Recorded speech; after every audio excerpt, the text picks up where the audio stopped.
باقی جہاں تک فلسطین کا معاملہ، کشمیر کا معاملہ، فلاں کا معاملہ،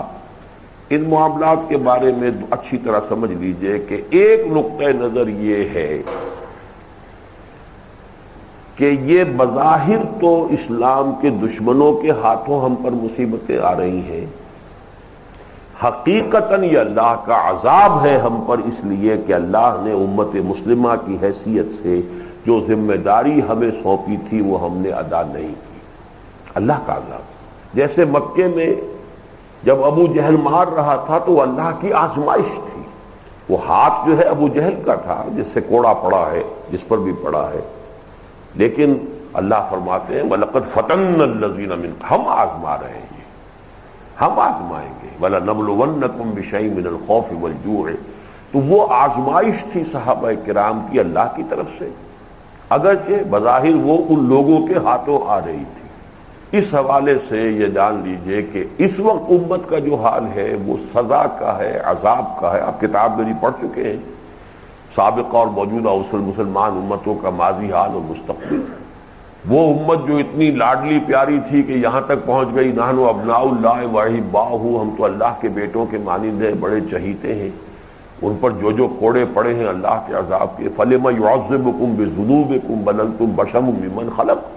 ایسے ہی لاڈلے ہو تو تمہارے اوپر یہ کوڑے کیوں پڑتے رہے؟ کبھی اسیریوں کے ہاتھوں، کبھی نبوکڈنضر کے ہاتھوں، کبھی یونانیوں کے ہاتھوں، کبھی رومیوں کے ہاتھوں، کبھی جرمنوں کے ہاتھوں، ایک پر ایک کوڑا مزیدار پڑ رہا ہے۔ کیوں پڑ رہا ہے؟ تمہارے کرتوتوں کی سزا دے رہے ہیں، اس لیے کہ ہم نے تمہیں ایک اونچا مقام دیا تھا اور تم نے اس کے تقاضوں کو پورا نہیں کیا۔ بعین ہی وہی مسلمانوں کے ساتھ ہو رہا ہے اور شدید سے شدید تر ہوتا جائے گا جب تک کہ امت مسلمہ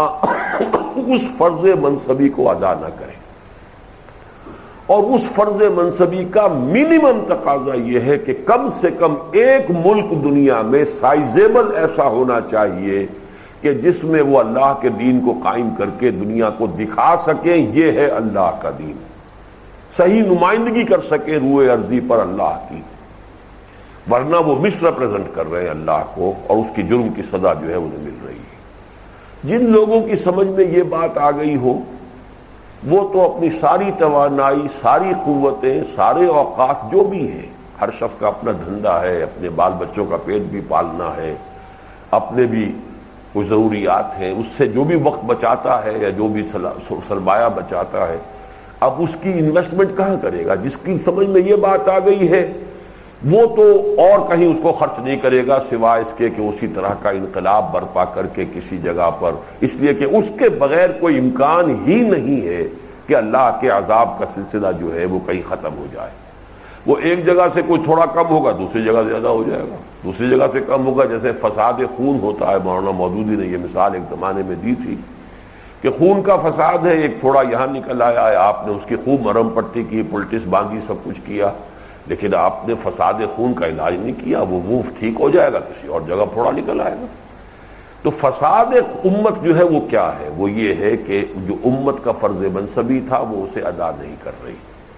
تو جن لوگوں کی سمجھ میں یہ بات آ جائے ان کی تو لاجیکلی پھر ان کی ساری توجہ، ساری توانائیاں، سارے اوقات صرف ہونے چاہیے اس پر کہ گویا کہ اصل کیوریٹو ٹریٹمنٹ جو ہے اس پر مرکوز کریں۔ جن کی سمجھ میں یہ بات نہ آئی ہو، بڑی تعداد ایسی لوگوں کی جن کی سمجھ میں یہ بات نہیں آئی، وہ اگر مدد کر رہے ہیں تو بہت اچھا کام کر رہے ہیں۔ ہم ان کی کبھی کسی درجے میں بھی، چاہے وہ فلسطینیوں کی مدد کر رہے ہوں، کشمیریوں کی مدد کر رہے ہوں، وہ چیچنیا والوں کی مدد کر رہے ہوں، تو بہرحال پھوڑے کو بھی تو آخر کچھ نہ کچھ درد جو دے رہا ہے تو پلٹس باندھ کر یا کوئی اور اس کے اوپر ٹریٹمنٹ کر کے جو کم سے کم جو ہے جتنے درد ہو رہی ہے اس میں کوئی شدت میں کمی ہو جائے تو وہ برا کام نہیں ہے، کوئی غلط کام نہیں ہے۔ لیکن جن لوگوں پر پہلی حقیقت منکشف ہو گئی ہے وہ بھی اپنی صلاحیتیں وہاں جھونک دیں گے تو اصل کیوریٹو ٹریٹمنٹ کا تو کوئی بندوبست ہوگا ہی نہیں۔